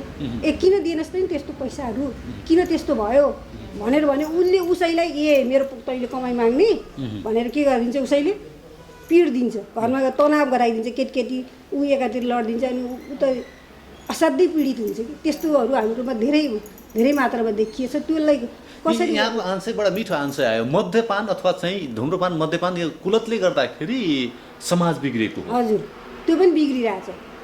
त्यो कहाँ भने धेरै निम्न स्तरमा गइरहेछ कि। मध्यम स्तर शिक्षित भएको मान्छे त असाध्यै शिक्षितै हुनुहुन्छ। कानुनी कारबाहीहरू अथवा चाहिँ गाउँपालिकाले त्यस्ता कारबाहीहरू अथवा चाहिँ उहाँलाई चाहिँ सुधार गर्ने त्यस्ता कुराहरू केही गर्छ कि गर्दैन, त्यो जिम्मेवारी पर्छ कि अथवा चाहिँ यो सानो कुरामा हात नहालौँ भन्ने हुन्छ? तपाईँको अधिकार कर्मी पनि हुनुहुन्छ, तपाईँ महिलाहरूको पनि त्यो जिम्मेवारी हुन्छ कि होइन यो सानो कुरामा किन हात हाल्ने भन्ने हुन्छ, के हुन्छ? होइन, त्यो कस्तो खालको अब भयो, खायो, उसलाई हिंसा गर्यो, घर परिवारलाई हिंसा गर्यो, 2 दिन 1 दिन लैजाने त नि थानामा लगेर राख्ने, कहीँ राख्ने, उसलाई कति दिन राख्ने, उसले प्रहरीले गर्न पनि सक्दैन, सबै खानपिन दिन सक्दैन, 2 दिनपछि छोड्दै अब आइन नगर है भनेर कागज गरायो नि त छ। अब कागज गराएपछि पछिबाट त 2 दिन 5 दिन गर्दैन, अनि 6 दिनबाट त फेरि गर्छ, अनि त्यसलाई फेरि लयो, के गर्ने त्यसको कानुनी उपचार? खै अलि सजाय नै अलिक कडा हुनु पऱ्यो कि त। कसरी जिउनु गर्न सकिन्छ? अथवा महिला अधिकार कर्मीको कार्य के त? समाजमा भएका ती घटनाले रोकथाम गर्न सकिँदैन भने तपाईँ हामी समाजमा महिला अधिकार कर्मी भनेर आफ्नो परिचय दिँदाखेरि थोरै त लाज लाग्छ होला नि? होइन, त्यसलाई हामीले चाहिँ सकेसम्म त यस्तो गर्नुहुन्न है, नगर्नुहोस्, हामी सब एकजुट हुनुपर्छ, यस्तो गरेर तपाईँले भन्नुहोस् भने हामीले त भनिन्छ नि, तर घर परिवारले उहाँहरूले भन्न नि अलि चाहनुहुन्न कि। कस्तो भन्दा मेरै घर परिवार इज्जत जान्छ कि, भोलि मै हुन्छु कि, मै समाजमा आफू हिँड्न सक्दिनँ कि भन्ने, त्यसबाट पनि हामी महिलाहरू अलि उनै भइरहेका छौँ। मतलब आफ्नो घर परिवार र समाजको इज्जतका कारण थोरै पछाडि महिलाहरू त्यो नि पछाडि परिरहेका छन् कि। त्यस कारणले गर्दा अलि पढेकाहरू शिक्षित वर्गबाट त्यस्तो चाहिँ अलिक कम मात्रामा हुन्छ कि, अलि निम्न स्तर आए भएको, शिक्षाको अभाव भएको, त्यस्तोबाट अलि मलाई एउटा कुरा के भयो थोरै जानकारी गर्नुहोस् भने म्याग्दे गाउँपालिकाका महिलाहरूलाई केन्द्रीय स्तरसम्म पहुँच बनाउनका लागि अथवा केन्द्रीय स्तरसम्म नेतृत्व दायीमा पुर्याउनका लागि कस्तो भूमिका रहन्छ महिलाहरूको, यहाँको महिलाहरूको र यहाँको स्थानीय सरकारको के भूमिका रहन्छ? अब स्थानीयमा त हामीले पाइसक्यौँ, अध्यक्ष रूपमा पाछौँ, सबै हामी महिलाहरू अगाडि बढ्नुपर्छ, हातमा हात मिलाएर, अरू कसैले गरिदिने होइन, आत्मसात मैले पनि गर्न सक्छु, हामी पनि अगाडि बढ्नुपर्छ, हिँड्नुपर्छ, कुराहरू सामाजिक कुराहरू। महिलाको प्रगतिको बाधकमै महिला नै हो जस्तो लाग्छ। हो, कस्तो हुन्छ? देखिन त हल्का त्यो देखिएछ, तर त्यसलाई फड्का मारेर नि अगाडि नै बढ्न सक्नुपर्छ कि। आफ्नो क्षमतामा के जोड्न चाहन्छु भने थोरै कुरा जोड्न चाहन्छु। सामाजिक क्षेत्रमा चाहिँ तपाईँ सक्रिय हुनुहुन्छ, यताउता जानुहुन्छ, जाँदाखेरि छिमेकीको चाहिँ प्रतिक्रिया के रहन्छ? उहाँहरूको चाहिँ तपाईँलाई देख्दाखेरि बाहिर अनि व्यस्त देख्दाखेरि कस्तो प्रतिक्रिया रहन्छ? होइन, शिक्षित वर्गहरूले त्यस्तो गर्नु, अलि उसले होइन दिनदिनै कपडा लगाएछ, हिँडेछ, के काम गरेर कहाँ गएको, के हो यस्तो, कहाँ हो हिँड्ने, यस्तो आफ्नो घर परिवार के छ भनेर कोहीले त खुट्टा पनि तान्न सक्ने वर्ग पनि छ कि, एउटा वर्ग त्यो पनि हुन्छ। एउटा चाहिँ जो तपाईँलाई चाहिँ मोटिभेट गरिराख्ने, हजुर होइन, सामाजिक क्षेत्रमा राम्रो काम गरेको छ, उहाँलाई चाहिँ मान सम्मान गर्नुपर्छ भन्ने एउटा त्यो पनि त्यो वर्ग पनि छ, अर्को वर्ग पनि छ कि, समग्र दुईटै वर्ग पाइन्छ कि समाज। तर त्यसलाई चाहिँ आफूले गरेर अगाडि बढ्ने हो कि। मिठो कुरा राख्नुभयो, यहाँलाई धेरै धन्यवाद दिन चाहन्छु मिठो कुराका लागि। धन्यवाद। पुनः यहाँ समक्ष म महिला नेत्रीलाई जोड्न चाहन्छु। मसँग हुनुहुन्छ नेपाल महिला सङ्घका सभापति हुनुहुन्छ, म्याग्दे गाउँपालिकाका सभापति हुनुहुन्छ, म जोड्न चाहन्छु कुमारी राणा हुनुहुन्छ। म स्वागत गर्न चाहन्छु। स्वागत छ यहाँलाई। हस्त, धन्यवाद, नमस्कार। आराम हुनुहुन्छ? हजुर, आरामै छु। कति गाह्रो हुँदो रहेछ सभापति अथवा चाहिँ सभा कुनै पार्टीको चाहिँ नेतृत्व लिँदाखेरि? अब जुनै पनि सङ्घ संस्थाको सभापति हुँदाखेरि गाह्रो त गाह्रै हुन्छ र यसमध्ये अब विभिन्न सङ्घ संस्थाहरूमा आबद्ध भइकन पनि म चाहिँ अब यो नेपाल महिला सङ्घको सभापतिमा पनि आबद्ध भएको हुनाले आज म यहाँ केही कुरा राख्न गइरहेको छु। के भने कस्तो छ महिलाहरूको सक्रियता राजनीतिमा कस्तो पाउनु भएको छ यो हाम्रो चाहिँ म्याग्दी गाउँपालिकामा? कतिका जनचेतना स्तर कस्तो उठेको छ, विकास भएको छ?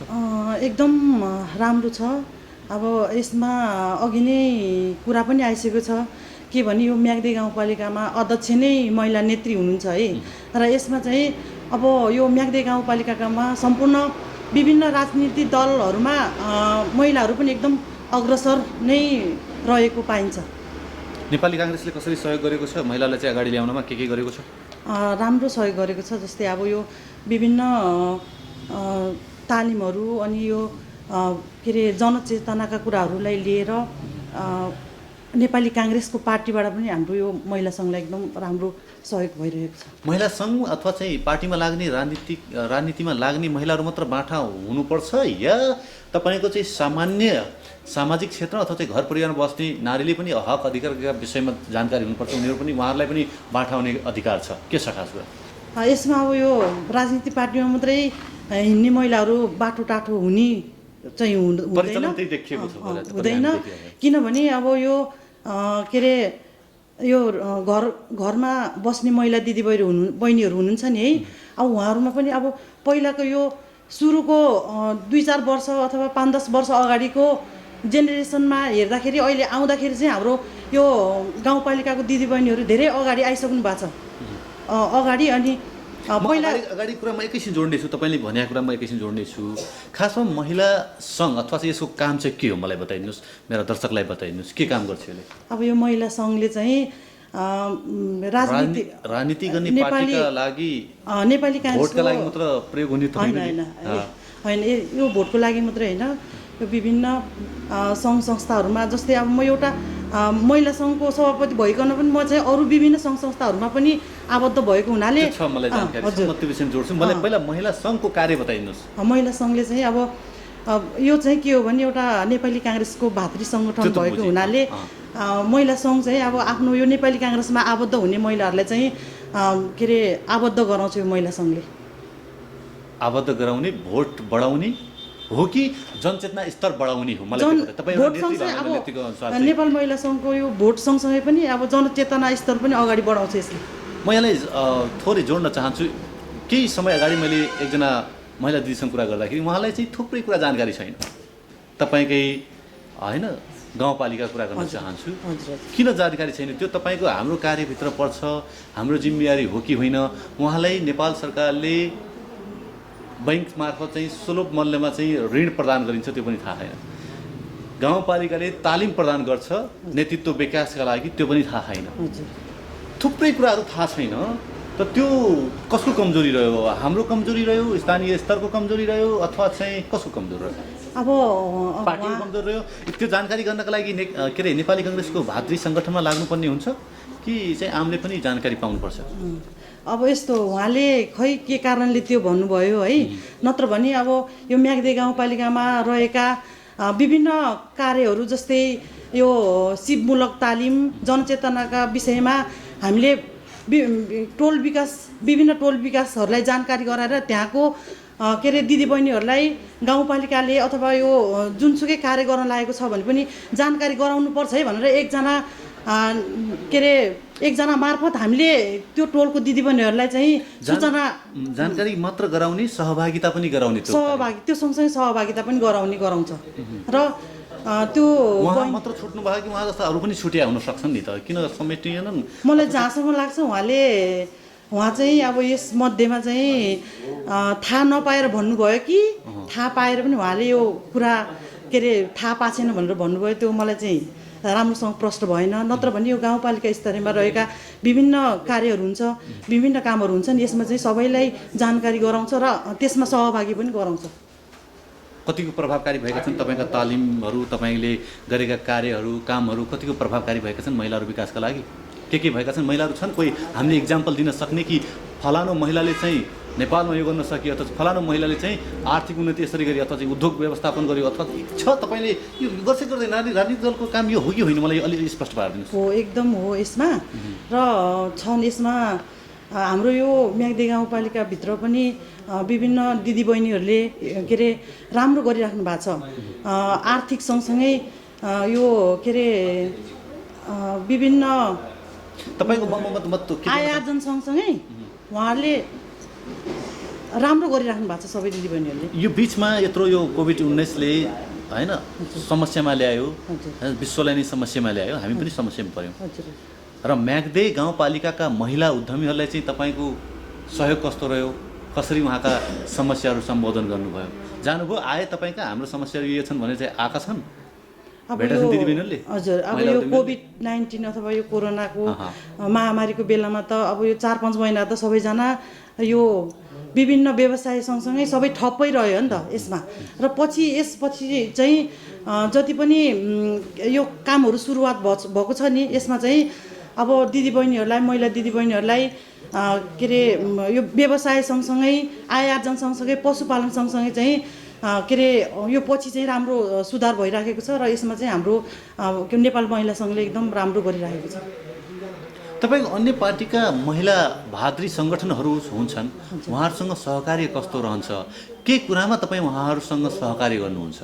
सहकार्य हुन्छ कि हुँदैन पहिला मलाई त्यो बताइदिनु। हुन्छ, एकदम राम्रोसँग हुन्छ। अब अस्ति यो म्याग्दे गाउँपालिकाले आयोजना गरेको यो नारी दिवसको अवसरमा अब महिला अध्यक्ष हुनुहुन्छ हाम्रो यो म्याग्दे गाउँपालिकामा र उहाँले चाहिँ यो राजनीतिक दलको विभिन्न पार्टीहरूलाई पनि सँगसँगै लगेर हामीले कार्यक्रम गर्नुपर्छ भनेर अनि उहाँले अस्ति 18 गते यो म्याग्दे गाउँपालिकाले नारी दिवसको अवसरमा अब यो छात्रा फुटबल अनि सुत्केरीहरूलाई सम्मान कार्यक्रम र अनि त्यसपछि यो अहिले रातो टिका र रातो सलले जुन सम्मान भएको छ नि एकल महिलाहरूलाई र यसमा चाहिँ उहाँले हामी राजनीतिक दल पार्टीहरूलाई पनि सँगसँगै समेटेर उहाँले यो कार्यक्रम राख्नुभएको हो, बैठकै गरेर राम्रोसँग लैजानु भएको छ र सहकार्य हुन्छ हाम्रो। सम्मानको कुरा जोड्न चाहन्छु, एउटा रातो सल अथवा चाहिँ त्यो त एउटा ठाउँमा छ, त्यसका साथसाथै हामीले उहाँको आय स्रोतलाई बनाइदिने हो भने, आय स्रोतलाई जोड दिने हो भने सहज हुन्थ्यो नि एकल महिलालाई। त्यो रातो सल त ठिक छ, त्यो एउटा होइन धार्मिक हिसाबमा एउटा चाहिँ जाला, त्यो राम्रो कुरा रह्यो, राम्रो पक्ष र त्यो स्थानीय सरकारले त्यो सोच्नु ठिक छ। तर आय स्रोतलाई बढी दिएको भए सायद बलिया हुन्थ्यो कि समाजमा उहाँहरू चाहिँ निर्धक्क खुलेर हिँड्न सक्छ। हजुरको यो के अरे क्वेसन एकदम राम्रो छ। र यो के भने एकल महिलाहरूलाई विभिन्न के अरे यो रातो सल र एउटा रातो पछ्याराले मात्रै सम्मान नभइकन त्योभन्दा अगाडि पनि यो म्याग्दे गाउँपालिकाले एकदम राम्रो कामहरू गरिराख्नु भएको छ। एकल महिलाहरूलाई के अरे आय आर्जनदेखि लिएर पशुपालनदेखि लिएर आफूले जुन व्यवसाय इच्छा के अरे लाग्छ त्यो अनुसार उहाँहरूले काम गरिराख्नु भएको छ। र साथसाथै अहिले यो नारी दिवसको अवसरमा चाहिँ हामी महिलाहरू यो पितृसत्तात्मक सोच छ नि हाम्रो जुन पहिलादेखिको के महिलाहरू चाहिँ अब के अरे एउटा एकल महिला भयो, विधवा भयो, रातो टिका लाउनु हुँदैन, रातो सल ओढ्नु हुँदैन भन्ने एउटा सोच छ नि हो, त्यसलाई पनि अब त्यो मात्र आय आर्जन र त्यसमा मात्रै हामी नगइकन अब फेरि एउटा राम्रो काम गर्नुपर्छ महिलाहरूलाई र एउटा रातो टिका र रातो सलले पनि सम्मान गरेर के अरे अगाडि लैजानुपर्छ। सधैँ हामी महिलाहरू एकल महिला भएर घरभित्रै रोएर बसेको अवस्था छ नि, त्यसलाई पनि अब हामीले उजागर गर्नुपर्छ, अगाडि बढाएर लैजानुपर्छ भनेर के अरे गाउँपालिकाले एकदम राम्रो आत्मनिर्भरका साथसाथै अगाडि लैजानुपर्छ भन्ने काम कारबाहीहरू अगाडि बढाउँदै हुनुहुन्छ र बढेको पनि छ यहाँको सन्दर्भ। अब चाहिँ थोरै मैले यहाँलाई चाहिँ के अनुरोध गर्न खोजेँ भने अब यहाँका दिदीबहिनीहरूले चाहिँ मलाई यो जानकारी छैन भन्ने मौका त अब पाइँदैन होला नि? पाइँदैन, त्यो छँदा पनि छैन। अब अघिको बहिनीले कसरी त्यो भन्नुभयो त्यो मलाई के अरे राम्रोसँग थाहा छैन। म अब उहाँसँगै बसेर के कसो हो म बुझ्छु, हजुर हुनेछ। र त्यो चाहिँ अब यो म्याग्दे गाउँपालिकाले चाहिँ दिदीबहिनीहरूलाई अथवा जुनसुकै व्यवसाय गरेर बस्नु भएको नि उहाँहरूलाई चाहिँ अगाडि बढाएर कसरी हुन्छ सँगसँगै लानु भएको छ। कुमारी राणाज्यू, यहाँले चाहिँ मिठो कुरा राखिदिनु भयो, आफ्नो विचार राखिदिनु भयो, यहाँप्रति आभार व्यक्त गर्न चाहन्छु। हस् त, धन्यवाद, नमस्कार। पुनः स्वागत छ यहाँ समक्ष। म जोड्न चाहन्छु मनपाङ महिला बचत तथा ऋण सहकारीका संस्थापक अध्यक्षज्यू हुनुहुन्छ लक्ष्मी वाग्ले, के भन्नुहुन्छ अथवा चाहिँ एउटा सहकारी संस्थाको नेतृत्व गरिसकेको व्यक्तिसँगको कुराकानी यहाँ समक्ष म स्वागत गर्न चाहन्छु लक्ष्मी वाग्लेलाई। स्वागत छ यहाँलाई। धन्यवाद। आराम हुनुहुन्छ? आरामै छु। संस्थापक अध्यक्ष हुनुहुन्छ सहकारीको। हजुर। सहकारी चलाउनु कति गाह्रो हुन्छ अथवा चाहिँ नेतृत्वमा बस्न कति गाह्रो हुँदो रहेछ? त्यो पनि आर्थिक गतिविधि गर्ने संस्थाको। त्यो चाहिँ गाह्रो पनि हुन्छ तर आफूले लिने हो सहज कसरी मेरा छरछिमेकमा छरिएर बसेका दिदीबहिनीहरूलाई एकीकृत गराएर एउटा सङ्गठित पार्नलाई एउटा खुसी पनि हो अलिकति गाह्रो पनि हुन्छ दुःख पनि हुन्छ सुख पनि हुन्छ भन्नु पर्यो। यो सहकारी कसरी स्थापित भयो तपाईँमा सहकारी बनाउनु पर्छ भने चाहिँ कसरी आइपुग्यो अथवा चाहिँ अवधारणा कहाँबाट आयो?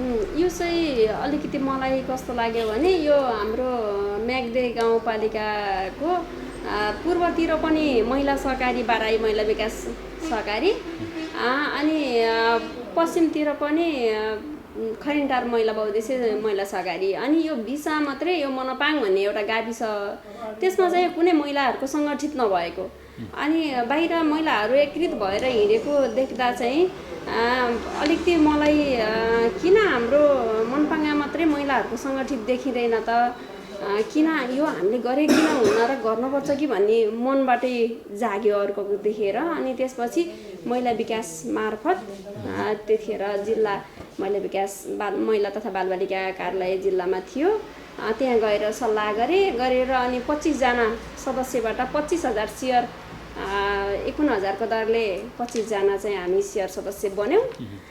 त्यसपछि हामीले अहिले निरन्तरमा दर्ता गऱ्यौँ 2065 सालमा दर्ता गरेपछि अनि हामीले बिस्तारै झोले सहकारी जस्तो भएर कारोबार गर्दै गएपछि 2065 सालमा चाहिँ हाम्रो दर्ता भयो। महिला बहुद्देश्य सहकारी संस्था बनाउने भनेको त्यतिखेर चाहिँ गराउन पाइएन।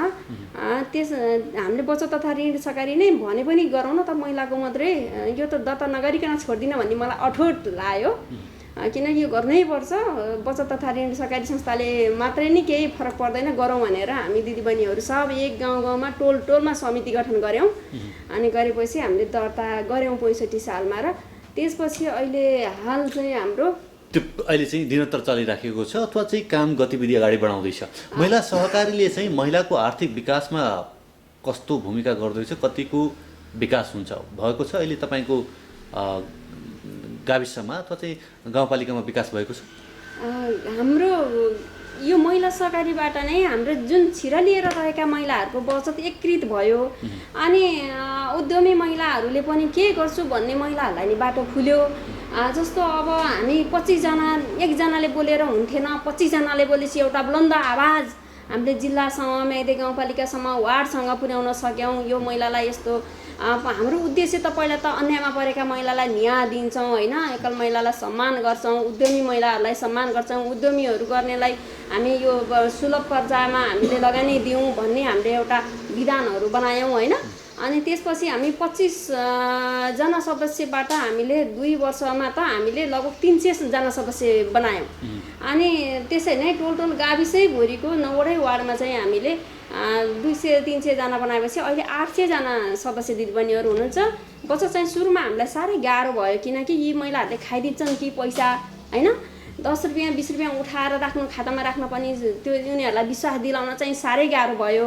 अनि त्यसपछि हामीले कार्यक्रम गाउँ टोलमा अनि अब जस्तै कृषिमा लगानी गर्न थाल्यौँ आय आर्जनमा गरौँ है भनेर अदुवा खेती भनेर अदुवा खेतीलाई लगानी गर्न थाल्यौँ बेसार खेती गर्नु भनेर बेसार उहाँहरूले बेसार लगाउने कुट्ने अनि महिला दिदीबहिनीहरूले बिक्री गरिदिने त्यहीँसँग साधारण सभामा बेसार ल्याउनुहोस् तिल उत्पादन गर्नुहोस् अदुवा उत्पादन गर्नुहोस् भनेर हामीले त्यसलाई मौरी पाल्नुहोस् मह ल्याउनुहोस् बेच्न भनेर हामीले उनीहरूलाई एकदम उद्यमी गर्न सिकायौँ होइन आय आर्जन गर्न सिकाउँदै गएपछि त्यो छरछिमेकमा रहनेले मलाई नि दिनु न म नि बन्छु नि त्यो सदस्य भन्ने खालको चाहिँ एकदम दिदीबहिनीहरूको बढ्यो अनि बढ्दै गएपछि हामीलाई गाउँपालिका पहिला गाविसमा चाहिँ हामीलाई सपोर्टिङ थिएन पहिला अनि हामीले त्यस्तै हामी आफै खर्च गरेर पनि जुन हामीले अलिअलि पैसा उठाएको पैसाले पनि ब्याज हामी अहिले नखोजौँ हामीले चाहिँ अहिले चाहिँ विकासै गर्नुपर्छ हामीले एकीकृत गराउनुपर्छ महिला दिदीबहिनीहरूलाई भन्ने चाहिँ लागेपछि जब हामी दिदीबहिनीहरूले पहिला 20 रुपियाँ उठाउनेले चाहिँ अहिले 100 रुपियाँ उठाउनुहुन्छ होइन 100 रुपियाँ उठाउनेले 500 रुपियाँ उठाउनुहुन्छ कोष पनि वृद्धि भयो अहिले लगभग कोष पनि 2 करोड 35 लाख चाहिँ हामीले गत वर्ष नै लगानी गरिसकेका थियौँ होइन। अनि त्यो पैसा वैदेशिक रोजगार हेर्नु गाउँमा चाहिँ 3 रुपियाँ ब्याज 5 रुपियाँ ब्याज भन्ने हामीले सेवा शुल्क नलिकन दिने होइन दिदीबहिनीहरूलाई वैदेशिक रोजगार जानको लागि पर्यो भने पनि कृषि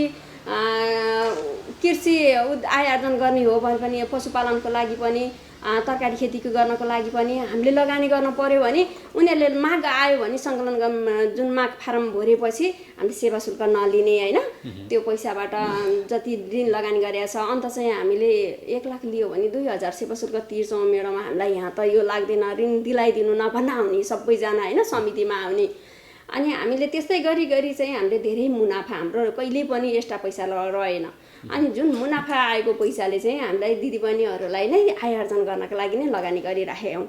अहिले चाहिँ दिदीबहिनीहरू त्यो आय आर्जनमा मात्र लगानी गर्नुहुन्छ कि अथवा चाहिँ सामाजिक क्षेत्रमा सामाजिक विकासका लागि बाटाघाटा विकासमा त्यस्ता त्यो जिम्मेवारी पर्दैन के हुन्छ सहकारी? हामीले बाटोको लागि चन्चै माग्न आउनुभयो भने हामीले 4-5 हजार भन्दा हामी दिन सक्दैनौँ दिँदैनौँ होइन। बाटाघाटाको लागि हामीलाई त विपन्न वर्गका महिलाहरूलाई धार्मिक स्थल विकासका लागि त्यो चाहिँ हामीले दिन धार्मिक स्थलको लागि पनि हामीले धेरै सहयोग दिन सक्दैनौँ। त्यहीबाट थोरै 4-5 हजार सम्बोधन चाहिँ गर्छौँ, सपोर्ट गर्छौँ। गाउँपालिकामा रहेका बजेटहरू माग्न जाउँ भनेर बरु प्रेरित गर्छौँ। यहाँ यो बजेट रहिरहेछ त्यहाँ जाउँ है भन्छौँ, बरु धारा पानी कुवा बिजुली होइन वन यस्तो आमा समूहहरू तिनीहरूलाई सङ्गठित पाएर यो यस्तो कार्यक्रम छ यहाँ जानुहोस् है भन्छौँ। बरु हामीले जुन सहकारीमा चाहिँ हामीले त फेरि दिदीबहिनीहरूलाई विश्वास दिलाउनु छ नि, यिनीहरूले त पैसा बाँड्न राखेका रहेछन् सहकारीमा, अरूलाई बेसी हामीलाई के सेयरको मुनाफा आउँछ भन्छ नि त फेरि उनीहरूलाई त हामीले विकासमुखी अथवा चाहिँ के अरे आर्थिक विकासमुखी चाहिँ तपाईँको संस्था रह्यो अथवा सहकारी रहन्छ, यसरी स्पष्ट हामी बुझि भयो। हामीले आर्थिक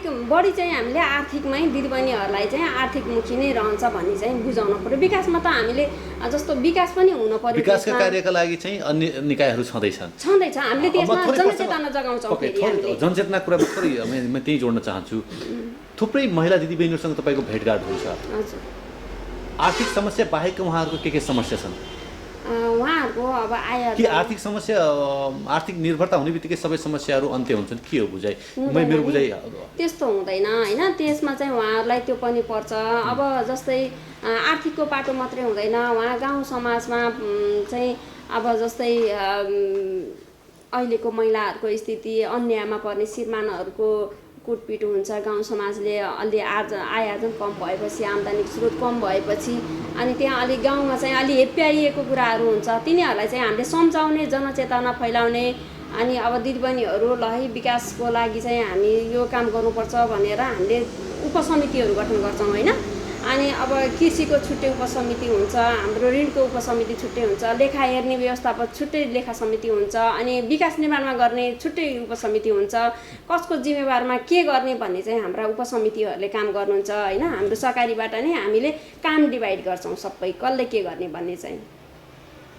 समग्र रूपमा सहकारी चाहिँ यहीँका महिलाहरूको आर्थिक विकास र यहाँका महिलाहरूको जनचेतना विकासमा लागेको छ, यही बुझ्दा हुन्छ। धेरै धेरै धन्यवाद दिन चाहन्छु यो मिठो कुराका लागि, आफ्नो विचारका लागि यहाँलाई धन्यवाद व्यक्त गर्न चाहन्छु। हुन्छ, सम्पूर्णलाई फेरि नमस्कार।